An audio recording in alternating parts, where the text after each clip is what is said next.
নমস্কার বন্ধুরা, আমার আরও একটি নতুন ব্লগে সকলকে স্বাগত জানাচ্ছি। আজ আমি আপনাদেরকে দর্শন করিয়ে দেখাবো নলাটেশ্বরী মায়ের মন্দির, যেটি হচ্ছে তারাপীঠ থেকে মাত্র 22 কিলোমিটার দূর আর রামপুরহাট স্টেশন থেকে মাত্র 16 কিলোমিটার দূরে অবস্থিত।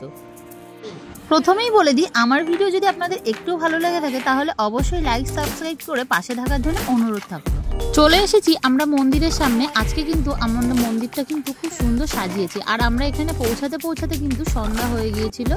এই জন্য লাইট চারিপাশে লাইট জ্বালিয়েছে, সাজিয়েছে মন্দিরটি। আজকে কোনো অকেশনের কারণে মন্দিরটি খুব সুন্দর করে সাজিয়েছে। এখানে কিন্তু মা এই মন্দির থেকে মন্দিরে ঢুকে সিঁড়ি বেয়ে উঠে ওই উপরে হচ্ছে মায়ের মন্দির। এটি হচ্ছে মায়ের 51 সতীপীঠের এক পীঠ। এখানে হচ্ছে মায়ের ললাটের অংশ অর্থাৎ মায়ের কণ্ঠী এখানে পড়েছিল।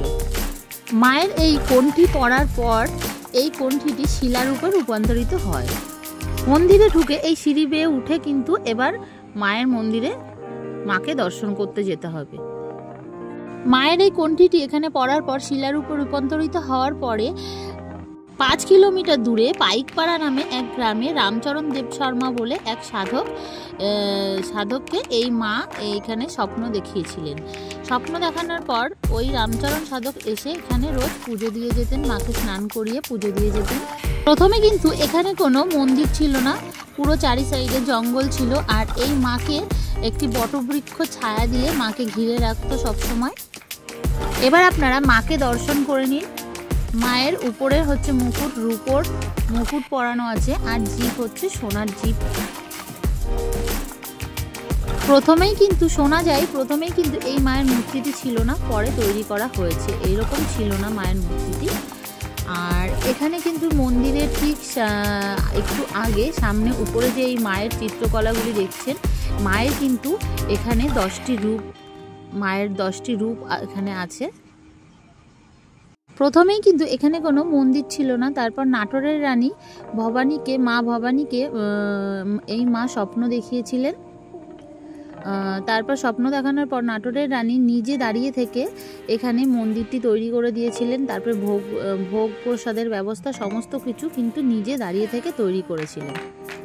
এখানে কিন্তু মেন যে বড় করে উৎসবটি হয় ওটি হচ্ছে দুর্গাপুজোর সময়। দুর্গাপুজোর সময় 10 দিন ধরে এখানে অনেক বড় করে উৎসব তৈরি হয়। আর এই মায়ের মন্দিরের পাশে কিন্তু আছে গণেশ ঠাকুরের মূর্তি। এবার আপনাদেরকে দর্শন করিয়ে দেখালাম গণেশ ঠাকুরের মূর্তিটি। এখানে কিন্তু আপনারা গিয়ে ভোগ প্রসাদেরও ব্যবস্থা আছে। আপনারা যদি তারাপীঠ ভ্রমণ করতে যান তাহলে সেখান থেকে গাড়ি, টোটো বা পার্সোনাল গাড়ি বুক করে আপনারা কিন্তু এখানে আসতে পারবেন। আর যদি আপনারা রামপুরহাট স্টেশনে গিয়ে আসেন তাহলে একটু বেশি জার্নি হয়ে যাবে।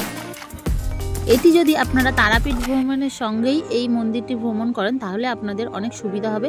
ভিডিওটি ভালো লাগলে অবশ্যই লাইক করবেন। এখানেই ভিডিওটি শেষ।